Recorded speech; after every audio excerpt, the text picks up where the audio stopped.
अस्सलाम वालेकुम जनाब, मैं हूं आपका अपना शेफ ज़ाकिर और मौजूद हूं आप सबके साथ अपने शो ज़ाकिर किचन को। कायद-ए-आज़म एक बड़ा नाम पाकिस्तान की तारीख़ का जनाब, और ये वो नाम है कि जिस पे हमें फ़ख्र भी है, और ये वो हौसला था जो हमें नज़र आया कायद-ए-आज़म की सूरत में। तो जनाब, दिन है कायद-ए-आज़म का 25 दिसंबर, और दूसरी तरफ अमेरिका, कनाडा, ऑस्ट्रेलिया और रेस्ट ऑफ द वर्ल्ड के अंदर क्रिसमस हॉलीडे।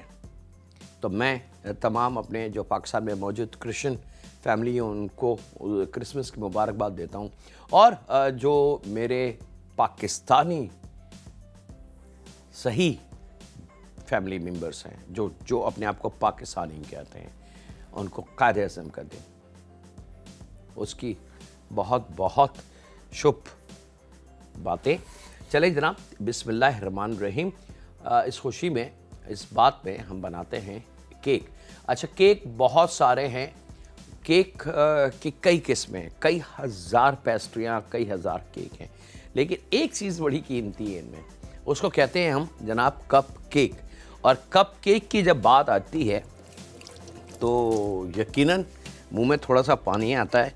और कप केक भी बहुत सारे किस्मों के हैं, कहीं चॉकलेट फ्लेवर में हैं, कहीं स्टफिंग के साथ हैं, किसी के अंदर स्टफ़ चॉकलेट या स्टफ़ क्रीम होती है, किसी में क्रीम चीज़ होती है, और लातादाद डिफरेंट वेरिएशन के साथ। तो आज जो कप केक इंशाल्लाह हम शेयर कर रहे हैं आपके साथ, वो नॉर्मल रेगुलर जो ओरिजिनल कप केक हैं, और उसके बाद आप इसके अंदर फ्लेवर और बहुत सारी चीज़ें आप ऐड अब होना शुरू हो चुकी हैं। लेकिन शुरू में जो वजूद में आया था कप केक के आने की रीज़न क्या था?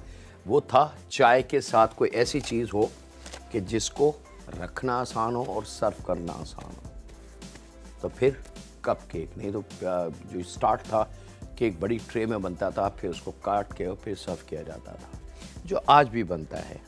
अगर हम प्लेन केक को देखेंगे तो प्लेन केक उसी फैमिली का हिस्सा है कि बिस्मिल्लाहिर्रहमानिर्रहीम, कि उसको बनाया जाता है ट्रे में, मोल्ड में, और फिर उसको स्लाइस करके सर्व किया जाता है। लेकिन अब थोड़ा सा जदीद दौर आ गया है, अब कप केक ने ले ली है जगह। आपको बड़े स्टाइलिश कप केक मिलेंगे, कलरफुल मिलेंगे, और बहुत अच्छी अच्छी उसकी टॉपिंग और ऐसे ऐसे डिज़ाइन वाले कप केक मिलेंगे कि जी चाहता है कि बस उसको खाते रहो। यहाँ पे जनाब 6 अंडे हमने लेने हैं, और उसको खूब अच्छी तरीके से हमने फेंटना है, जर्दी और सफ़ेदी, यहाँ तक कि उसके अंदर झाग बनना शुरू हो जाए।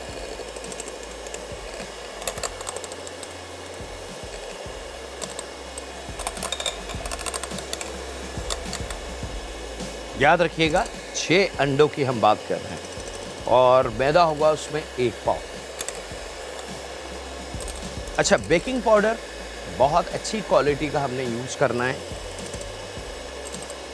कोशिश करें लोकल बेकिंग पाउडर या ईस्ट का इस्तेमाल ना करें, क्योंकि रिज़ल्ट से ज़्यादा कीमती चीज़ है हमारा टाइम। ख़वातीन का वो टाइम जो केक बनाने में वो 1-1.5 घंटा 2 घंटे सर्व करते हैं, लेकिन अगर रिज़ल्ट अच्छा ना आए, केक सख्त हो जाए, रेज़ फूले ना, सॉफ्ट ना बने, एक अजीब सा उसमें जायका है, तो फिर बहुत गुस्सा आता है कि टाइम भी बर्बाद हुआ, मटेरियल भी, और चीज़ सही नहीं बनी। तो उसके पीछे रीज़न होता है वो अज्जा का जो आप इस्तेमाल करती हैं। अच्छा, फ्रिज में अमूमन हमारे घरों में अंडे जब आते हैं तो फ्रिज में रखे भी जाते हैं, और जब कभी हमारा केक बनाने का मूड हो तो हम फ्रिज में से अंडा निकालते हैं, उसको तोड़ते हैं, और उसको फेंट के चीनी सारी चीज़ें डाल के तैयार कर लेते हैं। क्या हमने कभी सोचा है, और ये आपने, मैं इस मशीन को बंद कर दूं ताकि ये बड़ी कीमती जुमला है, आपने सुना होगा ख़ास तौर पर रमज़ान में, कि जब शरबत बनता है तो पानी या जो भी शरबत आप बना रहे हैं वो डाल के और चीनी डाल के उसको पहले हल कर लिया जाता है, और फिर आखिर में बर्फ़ डाली जाती है। दादी नानी के अल्फाज आते थे कि बेटा बर्फ़ पहले नहीं डालना, नहीं तो चीनी खुलेगी नहीं, ठंडे पानी में चीनी हल नहीं होगी, और ये सच है। तो जब वो अंडे फ्रिज में हैं, 2 दिन के या पूरी रात के, तो क्या वो ठंडे नहीं हुए? वो 6 या 10 या 12 अंडे जब हम बॉल में डालेंगे तो वो ठंडे नहीं होंगे। जब उसमें हम चीनी डालेंगे तो क्या चीनी हल हो जाएगी? नहीं होगी। जब चीनी हल नहीं होगी तो चीनी का पानी, जो चाशनी बनती है, वो केक में नहीं आ पाएगी, जिसकी वजह से केक बहुत ज़्यादा ड्राई और ख़राब बनेगा और अच्छी तरीके से फूलेगा भी नहीं। तो ये बड़ी कीमती पॉइंट की बात थी कि ठंडे जो है केक अगर बनाने का मूड है तो रात को फ्रिज से अंडे बाहर निकाल दें, रूम टेम्परेचर पर रहें और उन अंडों का इस्तेमाल करें। ठीक है।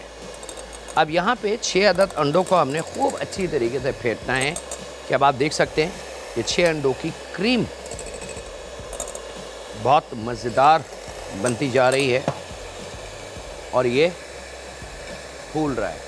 एयर बबल्स, इस मशीन का काम होता है कि एयर बबल्स को बनाए अंदर अंडों में, और फिर तेज़ी से चलने का मतलब ये है कि वो जो बड़ा एयर बबल्स है उसको वो माइक्रो एयर बबल्स कर दे और उनको मज़ीद छोटा करते चले जाए, जिसकी वजह से ये अंडे जो हैं फूलना शुरू हो जाते हैं और हम समझते हैं कि हाँ जी बहुत अच्छे फूल रहे हैं और अंडे ज़्यादा हो गए। ऐसा नहीं है, इसमें 80% हवा है इस वक्त। अगर मैं इसको अभी चूल्हे पर रख के पकाऊँ तो हवा गायब होगी और अंडा बैठ जाएगा।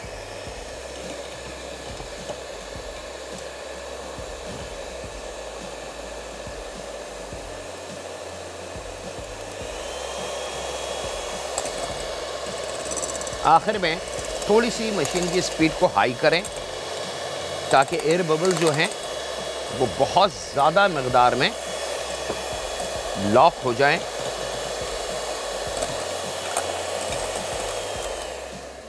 और यहाँ पिसी हुई चीनी, कास्टर शुगर भी मिलती है मार्केट में, बनी बनाई बारीक, वो ले लें। आइसिंग शुगर का काम नहीं है। और या फिर जो दानेदार चीनी है उसको तकरीबन 1 पाव चीनी लेके उसको पीस लें, तो 6 अंडों में तकरीबन 1 पाव चीनी। लेकिन अगर आप डाइट कपकेक बनाना चाहते हैं तो डाइट के लिए फिर आपको शुगर की जो ऑल्टरनेट बहुत सारी प्रोडक्ट मार्केट में हैं वो आपको आसानी से मिल जाएगी, उनका इस्तेमाल कर लें। तो आप यहाँ पे आप देख सकते हैं कि मैं आपको स्टेप बाय स्टेप सारी चीज़ें दिखा रहा हूँ ताकि कहीं कोई मिस्टेक ना हो। ये अब हमारे पास एक फॉर्म बन चुका है, ये इसकी थिकनेस होनी चाहिए, वाटरी ना हो।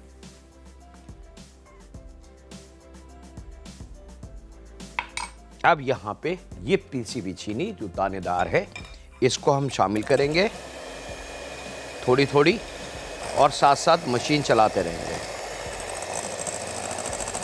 एक और गलती हम लोग करते हैं कि हम मैदा चीनी एक साथ बम करके डाल देते हैं उसमें, उससे भी एकदम ये ख़राब होने के चांसेस स्पंज के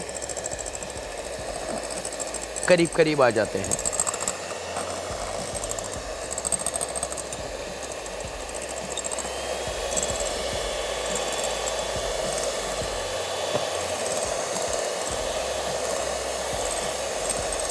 और यहाँ वक्त ब्रेक का है जनाब, मिलते हैं लम्हों को ब्रेक के बाद।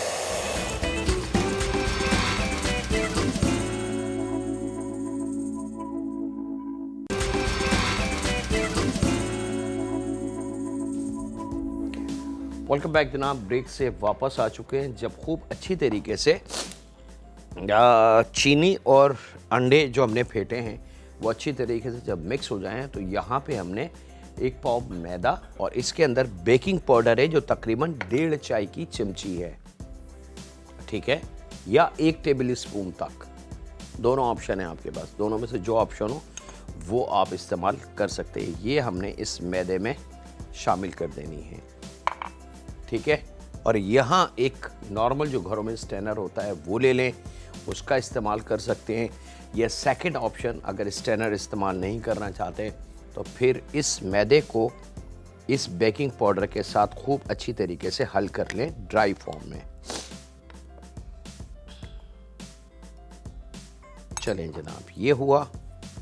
अब यहाँ पे सेम जैसे हमने शुगर इस्तेमाल करी थी वो तरीका, लेकिन इस स्टेज के ऊपर मशीन को बहुत स्लो रखेंगे। यानी कि एक तरीका मशीन का है, अच्छा, दूसरा तरीका, मैं तमाम स्टेप आपको इसलिए दिखा रहा हूँ, समझा रहा हूँ, सिखा रहा हूँ कि कहीं कोई मिस्टेक या गलती के चांसेस ना हो। एक तरीका ये है मशीन, दूसरा तरीका ये आप इस तरीके से स्पून ले लें फोल्डिंग और थोड़ा थोड़ा मैदा शामिल करें और इसको इस तरीके से सिर्फ अप एंड डाउन, यानी कि इसको रोल करते जाएं। थोड़ा थोड़ा सा मैदा इस तरीके से, इसको फोल्डिंग कहते हैं। अच्छा, बड़े बड़े रेस्टोरेंट्स और बड़ी बड़ी बेकरियों में यही अमल या तो मशीनें करती हैं या इंसानी हाथ से हम लोग करते हैं। ऐसे डाल के हाथ से चलाते रहते हैं, सिर्फ इसको फोल्ड करना होता है। अच्छा, मशीनें भी करती हैं यही अमल, हम मशीन से भी ले सकते हैं। बेकिंग पाउडर और मैदा दोनों चीज़ें एक साथ इसमें शामिल हो गई। इसको खूब अच्छी तरीके से हमने मिक्स कर लेना है। मक्खन जनाब हमने लेना है 6 अंडों में तकरीबन 100 ग्राम के बराबर।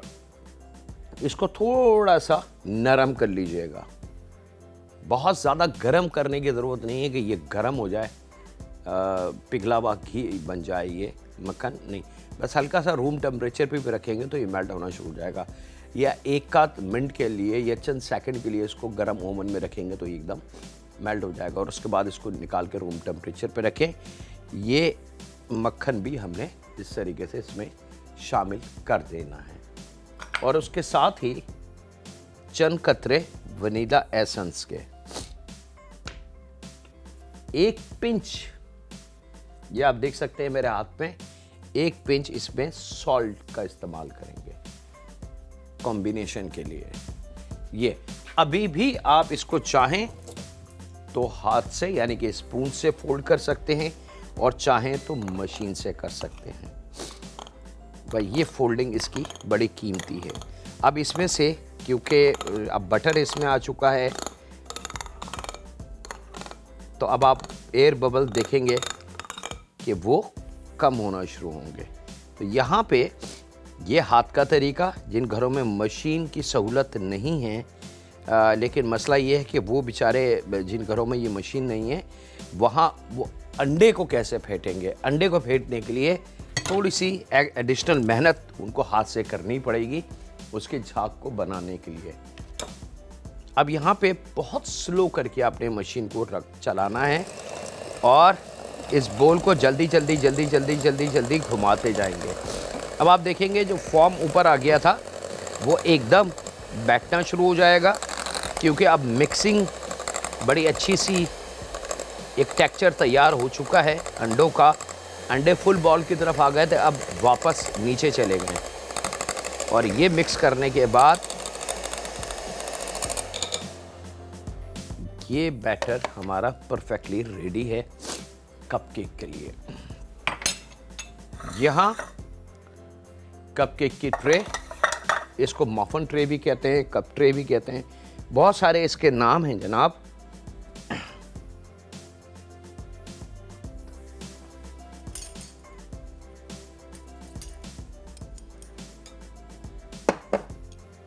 इस मशीन को मैं इधर कर लूं, इस ट्रे को मैं इधर कर लूं। कपकेक की पहचान, ये पेपर, ये मस्ट होना चाहिए, अदरवाइज वो इसमें स्टक हो जाएगा। और यहाँ पे सर्विंग स्पून ले लें और थोड़ा थोड़ा मावा, ये जो बैटर हमने बनाया है बहुत एहतियात से संभाल के खूब समेट के, और ये कपकेक में भरना शुरू कर दें। ये काम आप पाइपिंग बैग से भी कर सकते हैं।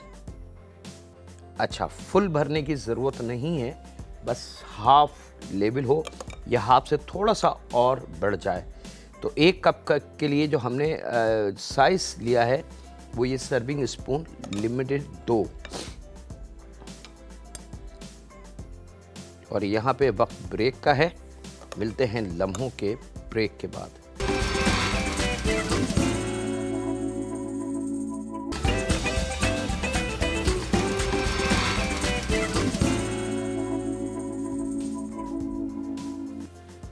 वेलकम बैक जनाब, ब्रेक से वापस आ चुके हैं। कपकेक का आपको हमने दिखाया बैटर कंप्लीट, और बैटर के बाद उसके भरने का भी। कपकेक जो कागज़ है उसको फुल ना भरें प्लीज़। बाज़ लोग, मुझे नहीं पता कि उनके दिल में क्या लालच होती है कि वो उसको फुल भर देते हैं कि तरफ बड़े बन जाए। वो बड़े नहीं बनते, बल्कि जैसे ही बेकिंग पाउडर उसको फुलाता है और ऊपर अगर उसको सपोर्टिंग वॉल नहीं मिलती है तो वो गिर जाता है और वो फट जाता है और वहाँ से उसकी एयर ख़त्म हो जाती है। तो वो अजीब से look like a mushroom type के चपटे से बेशेफ कपकेक बन जाएंगे। कपकेक को आधा या 3/4, 1/4 उसको खाली रखें, ठीक है। ये अच्छा, अब ये जो बैटर आपने देखा है, इस बैटर के अंदर ये है इसका ओरिजिनल बैटर। अच्छा, इसको कपकेक भी कहते हैं, इसको मफ़न भी कहते हैं। अच्छा, मफ़न के अंदर बटर की मकदार को थोड़ा सा ज़्यादा कर दिया जाता है, ठीक है। इसके बहुत सारे वेरिएशन हैं, बहुत सारे इसके। आप इसके अंदर अगर अखरोट डाल देते हैं तो ये वॉलनट बन जाएंगे। इसमें आलमंड डाल देते हैं उबले हुए बारीक कटे हुए तो ये आलमंड कपकेक बन जाएंगे। इसी के अंदर अगर आप वाइट जो हमने लिया है वनीला फ्लेवर लिया, इसके अंदर रेड कलर डाल दें और थोड़ा सा स्ट्रॉबेरी एसेंस इसमें डाल दें। जो वनीला एसेंस मैंने लिया उसकी जगह स्ट्रॉबेरी एसेंस भी मिलता है, वो चंद कतरे डालें और रेड कलर डाल दें और इसको मिक्स कर लें। ये स्ट्रॉबेरी मफ़न बन जाएंगे, यानी कि स्ट्रॉबेरी कपकेक बन जाएंगे। इसी तरीके से हज़ारों की क्वांटिटी में आप इसको चेंज कर सकते हैं। जब भी आप बनाएंगे एक नई चीज़ होगी आपके घर में। बाज़ लोगों ने कुकिंग को बहुत मुश्किल शोबा बना दिया है, और कुछ ऐसे भी इदारे हैं पाकिस्तान में, कराची में ख़ास तौर पे, कि जो बड़ी भारी फ़ीस लेके और सिखाते कुछ भी नहीं है, और जब बच्चा वहाँ से पास होकर निकलता है तो उसको बेचारे को कुछ भी नहीं आता। मैं यूथ जो यंगस्टर हैं जो इस फील्ड में आना चाहते हैं और आ रहे हैं, ये बड़ी खुशी की बात है कि थिंग्स आर चेंज। पहले जिस लड़के से आप पूछो डॉक्टर, इंजीनियर, पायलट, 2-3 मोटी बातें थी उनके ज़हन में, लेकिन अब उसी यूथ में कुछ लोग ऐसे हैं जो कहते हैं कि हम शेफ़ बनना चाहते हैं। Food and science, Karachi university हमारी जो मुल्क की बड़ी यूनिवर्सिटी है, उसके अंदर बाकायदा फूड एंड साइंस की एजुकेशन के कोर्सेज जारी हैं। तो ये बड़ा अच्छा चेंज है। वक्त एक ब्रेक का, मिलते हैं लम्हों के ब्रेक के बाद।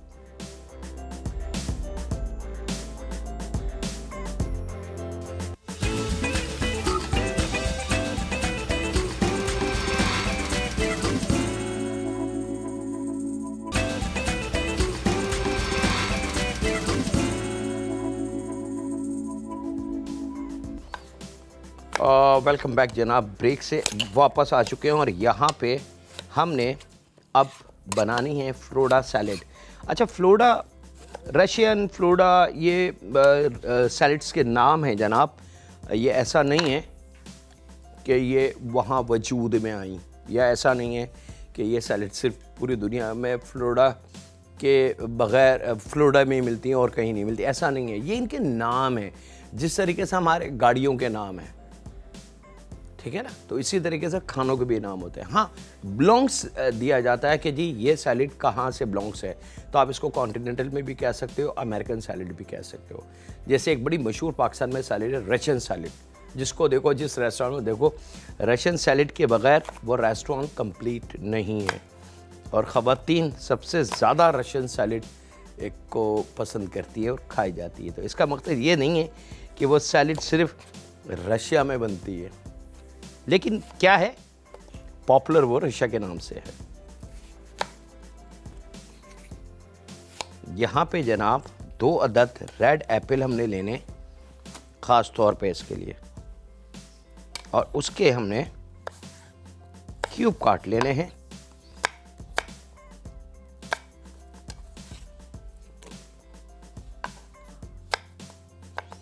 और छीलना इसको बिल्कुल नहीं है, याद रखिएगा। बास लोग सैलेड में सेब को छील के शामिल करते हैं। मैं उनसे गुजारिश करूंगा कि अल्लाह रब्बुल इज़्ज़त ने इस छिलके में इतनी ताकत रखी है कि सेब, छोटा सा सेब इतना बड़ा बनता है, लेकिन उसका एक कतरा जूस इस छिलके की वजह से बाहर नहीं गिरता। तब आप खुद डिसाइड कर लें कि इस छिलके में ताकत कितनी हुई। अब वो ताकत आप छील के कचरे में फेंक देते हैं, और अंदर का जो सेब का है मटेरियल वो हम खाते हैं। तो कुछ चीज़ें हैं जिसको हम अगर ठंडे दिमाग से सोचें तो हमें एहसास होगा कि हम कितनी बड़ी मिस्टेक या गलती करते हैं अपनी रूटीन लाइफ में। सेब जूस, एप्पल जूस हर किसी को पसंद है। क्या कभी किसी ने सोचा एप्पल जूस कहाँ से हासिल होता है? सेब में से। तो इसका मतलब है कि सेब में जूस है। जी हाँ है। तो सेब का जूस, अगर सेब में जूस है तो वो बाहर क्यों नहीं गिरता? रस उसका टपकता क्यों नहीं है? बेसिकली मेरे रब ने ये जो स्किन इसको दी है ना, ये इतनी ताकतवर है कि सेब में कितना भी जूस बन जाए इससे बाहर नहीं निकलेगा। तो ये एक बड़ा कीमती टच है हमारे लिए सोचने के लिए। और हम वो छिलका जो अल्लाह रब्बुल इज़्ज़त ने ताकत से भरपूर बनाया है वो हम बड़े मज़े से छीलते हैं, उसको फेंक देते हैं और फिर अपने बुज़ुर्गों को, अपने वालिदैन को या अपने बीमार मरीज़ को देते हैं। किस चीज़ के लिए? ताकत हासिल करने के लिए। ये सवाल मैं आप लोगों के लिए छोड़ता हूँ, आप खुद डिसाइड करें। क्या मैं गलत कोई बात समझाने की कोशिश कर रहा हूँ? और आई एम श्योर जो थोड़े से तेज़ जहन को चलाएंगे वो यकीनन इसकी रिसर्च करेंगे, इसको देखेंगे और फिर वो सर हिलाएंगे कि कहा बिल्कुल ठीक है। अच्छा जनाब, ये एक और फ्रूट है अल्लाह रब्बुल इज़्ज़त ने इसको भी बड़ा कीमती बनाया है, ग्रेप फ्रूट। अच्छा, ग्रेप फ्रूट बहुत सारी चीज़ों में इस्तेमाल किया जाता है। ऐसा नहीं है कि सिर्फ इसका जूस बनता है या इसको फ्रूट सैलेड में आप डाल के खाएं, ऐसा नहीं है। ये बहुत सारे खाने इसके बनाए जाते हैं, इसको बाकायदा ग्रिल करके खाया जाता है। इसको फ्रूट सैलेड और मिक्स फ्रूट जो होता है उसमें इसको काट के शामिल किया जाता है। इसका अल्लाह रब्बुल इज़्ज़त ने इसके अंदर एक कड़वाहट रखी है बड़ी प्यारी। अब वो कड़वाहट, अगर आप ग्रेप फ्रूट को थोड़ा सा रिसर्च कर लें, क्योंकि अब अगर मैं रिसर्च की तरफ या आपको समझाने की कोशिश करूंगा तो आप लोग मुझे एज ए शेफ़ लेंगे, एज ए डॉक्टर मुझे नहीं ले सकते, ले ही नहीं सकते क्योंकि मैं डॉक्टर हूं भी नहीं। लेकिन अगर किसी स्पेशलिस्ट डॉक्टर से या नेट से, किसी बड़ी यूनिवर्सिटी से इसके बारे में थोड़ी सी इंफॉर्मेशन आप जमा कर लें कि ग्रेप फ्रूट है क्या, तो ये मेरा चैलेंज है कि आपकी आंख से आंसू ज़रूर गिरेगा। ये मेरा चैलेंज है और बहुत कम चीज़ों के बारे में मैं चैलेंज करता हूँ, क्योंकि चैलेंज करना मेरे हिसाब से अच्छी चीज़ नहीं है। लेकिन कुछ ऐसी चीज़ें मेरे रब ने हमें अता की हैं कि जिसको खुले आम हम चैलेंज कर सकते हैं। और एक और ख़ास बात, ग्रेप फ्रूट साल के 12 महीने आसानी से मिल जाता है। क्यों? केला साल के 12 महीने आसानी से मिल जाता है। क्यों? क्या बाकी फ्रूट भी ऐसे ही हमें मिलते हैं? पॉसिबल नहीं है। अंगूर सीज़न में आएगा, अमरूद सीज़न में आएगा, आम सीज़न में, खरबूजा, तरबूज, आड़ू, चीकू, हर चीज़ सीज़न में आएगी और सीज़न के बाद वो चीज़ नहीं मिलेगी। लेकिन ऐसा क्या है इन दो फलों में, यानी कि एक बनाना और एक ग्रेप फ्रूट, ये साल के 12 महीने अवेलेबल है मार्केट में। यहाँ जनाब ग्रेप फ्रूट एक अदद छोटे क्यूब काट के, और यहाँ पे पाइनएप्पल ले लेंगे, थोड़ा इसको भी छोटा काट लेते हैं, तकरीबन लगभग 2 या 3 स्लाइसेस हम लेंगे।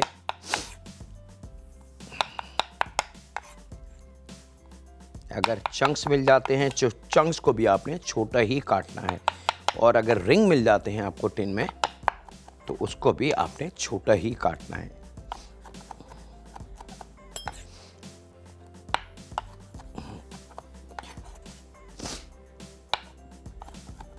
चले जनाब, 3 अदद पाइनएप्पल रिंग ये इसमें आ गए। यहाँ पे जनाब मेरे पास मौजूद है अखरोट। अखरोट को बहुत अच्छी तरीके से आपने साफ़ कर लेना है, क्योंकि बास वक्त इसमें थोड़ा सा कचरा या इसका अपना छिलका मौजूद होता है। और अखरोट बताने की ज़रूरत नहीं है कि अल्लाह रब्बुल इज़्ज़त ने इसका ये जो लुक बनाई है, ये इंसानी जिस्म के किस हिस्से से मिलती जुलती है। ये छोटे छोटे से बच्चा भी बता देगा कि जी हाँ, ये दिमाग से मिलती जुलती चीज़ है। अगर इंसान या जानवर का दिमाग निकाल के देखा जाए तो इट्स लुक लाइक सेम। ये मेरे रब की निशानियां हैं। तो क्या इससे ये साबित नहीं होता कि अखरोट खाने से जहन तेज होता है? लेकिन असल में हम इन चीज़ों को देखते नहीं हैं। हम उन कमर्शियल, उन एडवर्टाइजिंग को देखते हैं जो टीवी पे सबसे ज़्यादा चले, सबसे महंगे आर्टिस्ट उसमें हों और सबसे महंगे स्टाइल से वो बना हुआ। यहाँ पे 1 चाय की चमची दानेदार चीनी, यहाँ पे जनाब डब्बे वाली क्रीम लगभग 3 टेबल स्पून,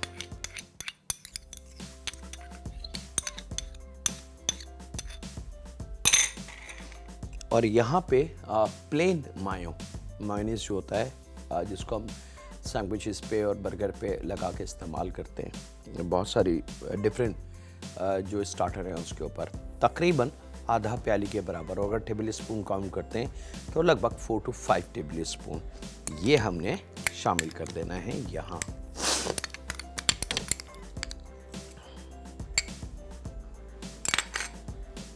ठीक है, याद रखिएगा फ्लोरिडा सैलेड है। अब वेरी स्पेशल, हम ज़रा कपकेक को खुशबू बहुत अच्छी आना शुरू हो गई। 20 से 25 मिनट की टाइमिंग है जनाब।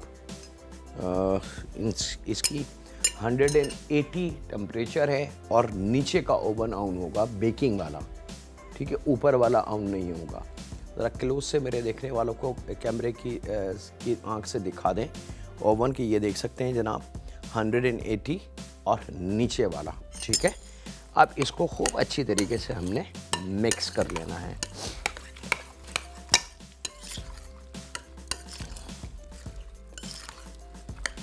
और यहाँ वक्त ब्रेक का है, मिलते हैं लम्हों के ब्रेक के बाद।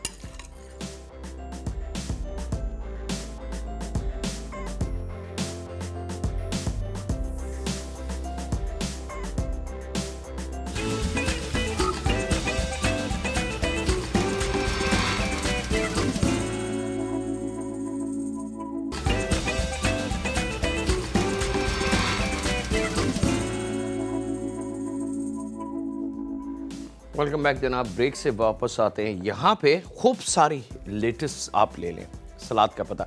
अच्छा, ये सलाद का पत्ता मैं इसलिए ले रहा हूँ कि ये आसान है, पूरे पाकिस्तान में आसानी से हर शहर, हर इलाके, हर मोहल्ले में मिल जाता है। लेकिन असल में फ्लोरिडा जो सैलेड है वो आइसबर्ग के साथ सर्व होती है। आइसबर्ग एक ख़ास किस्म की लेटिस है, लुक लाइक जो बंद गोभी होती है उसकी तरह, और बहुत हल्की होती है।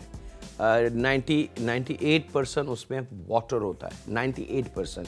अगर उसको ऐसे ताकत से निचोड़ें और कपड़े में रख के निचोड़ना शुरू करें तो उसका तमाम पानी निकल जाएगा, और इतनी बड़ा जो उसका आइसबर्ग का फूल होगा इतना बड़ा, उसका जो छिलका बचेगा वो शायद 1 या 2 टेबल स्पून के बराबर बचेगा, ठीक है। तो बेसिकली ये उसके साथ सर्व होती है। लेकिन हमने थोड़ा सा इसके अंदर चेंजिंग इसलिए की है कि आइसबर्ग पाकिस्तान के बड़े शहरों में तो बहुत आसानी से मिल जाएगा, लेकिन छोटे इलाकों में या छोटे जो एरियाज़ हैं वहाँ ज़रा मुश्किल से मिलता है, क्योंकि थोड़ा सा सब्ज़ी महंगी भी है, थोड़ी सी डिफरेंट है। तो इस वजह से एक नॉर्मल सलाद का पत्ता हमने ले लिया है, वो अपने प्लेटर पर खूब सारा बिछा दें, और उसके बाद इस तमाम फ्लोरिडा की सैलेड जो बनाई है इसको हमने इसके ऊपर पोर करना है। ये लुक लाइक यकीनन आपको रशियन सैलेड लग रही होगी। लेकिन इसका जायका 300 गुना डिफरेंट होगा, क्योंकि असल जो चीज़ इसमें नज़र नहीं आ रही वो है ग्रेपफ्रूट। और ग्रेपफ्रूट की वजह से ग्लेज़ चेरी रख दें एक, और ये आपका एक सैलेड प्लेटर परफेक्टली रेडी है। अब हम चलते हैं अपने कपकेक की तरफ। कपकेक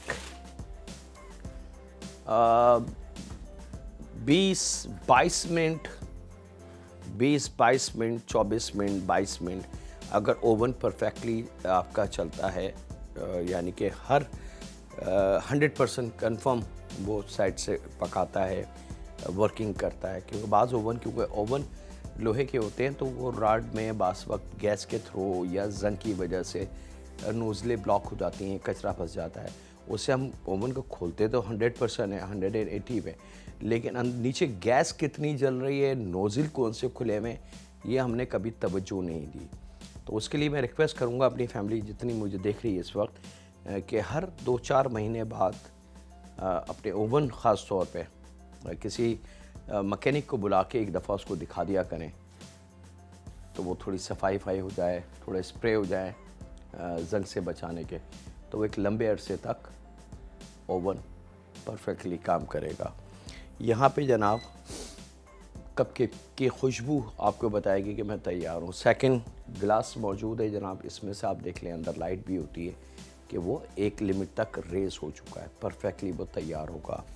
अब यहाँ पे ओवन को बंद करके थोड़ा सा अपने चेहरे को बचाते हुए हम खोलेंगे, ताकि उसकी जो हीट है वो ज़ाया हो जाए, और फिर हम आहिस्ता से ओवन को खोल के थोड़ा सा हटेंगे, एकदम हाथ भी नहीं शामिल करेंगे अंदर, क्योंकि ये सब स्किन डैमेज होने के चांसेस होते हैं। ठीक है, थोड़ी देर के बाद, चंद लम्हों के बाद आपने बिस्मिल्लाहिर्रहमानिर्रहीम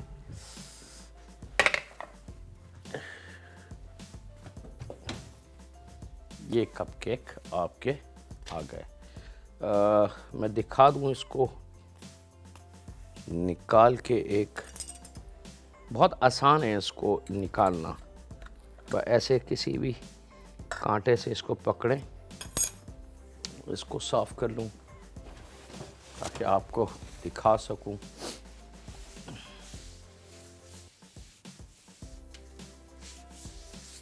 अब आपने गरम गरम इसको सर्व नहीं करने, याद रखिएगा, इसको ठंडा हो जाने दीजिए। और जो भी गार्निश आपने करनी है, क्रीम की करनी है, आइसक्रीम की करनी है, चॉकलेट फज की करनी है, या anything, it's totally up to you, वो ठंडा होने के बाद। और इसको डायरेक्ट फ्रिज में मत रखिएगा ठंडा होने के लिए, या फ्रीज़र में। ख़वातीन थोड़ा सा जल्दी कभी लेट हो जाते हैं किसी वजह से, तो वो कहे चलो इसको फ्रिज में रख देते हैं जल्दी से, तो ये भी गर्म बहुत है, 180 टेम्परेचर पे पका है। 180 टेम्परेचर को जैसे ही हम 17 या 16 टेम्परेचर पे करते हैं, ले जाने की कोशिश करते हैं, तो उन दोनों में एक फ़ाइट होती है ठंडे गर्म की, और वो फाइट का नुकसान इसको मोहफन को होता है, ये ऐड जाएगा, सख्त हो जाएगा, पत्थर की तरह बिगड़ जाएगा। तो इसको रूम टेम्परेचर पे ठंडा किया जाता है, और ठंडा होने के बाद फिर आपकी मर्ज़ी है कि आप ये कागज़ के साथ सर्व करें, या इस कागज़ को इस तरीके से खोल के, और आप इस कप केक को, गर्म बहुत है, ख्याल रखिएगा, जल्दबाजी ज़रा सी भी नहीं होनी चाहिए। और आपकी मर्ज़ी है जनाब, ये देखें, ये अभी ठंडा हो जाएगा तो इसकी लुक आ जाएगी, परफेक्टली रेस हो चुका है। और यहाँ मैं इसको प्लेटर पे निकाल दूँ और आप लोगों से इजाज़त लूँ। शो का जो टाइम है वो अब ख़त्म हो चुका है, तो आपसे इजाज़त लेते हैं जनाब। अपना घर वालों का बहुत ज़्यादा ख्याल रखें, और दुआ करते रहें उस रब से हमेशा कि ऐ रब, हमारे गुनाहों को बख्श, हमसे राज़ी हो जा, हम पे रहम फरमा, तू हमारा रब है, बस तू हमसे राज़ी हो जा। और कब्र में जो हमारा आखिरी घर होगा, जहाँ ना हमारी ताकत काम आएगी, ना हमारा पैसा काम आएगा, ना हमारे असर रसूख काम आएंगे, ना हमारी जान और ताकत, वहाँ सिर्फ काम आएगी तेरी रहमत। बस उस कब्र में अपनी रहमत से हमें ज़रूर नवाजना। रहम फरमा हम पे, हमारे माँ बाप पे, हमारी औलाद पे, हमारी बेटियों पे। अल्लाह हाफ़िज़। सुनी के बाद।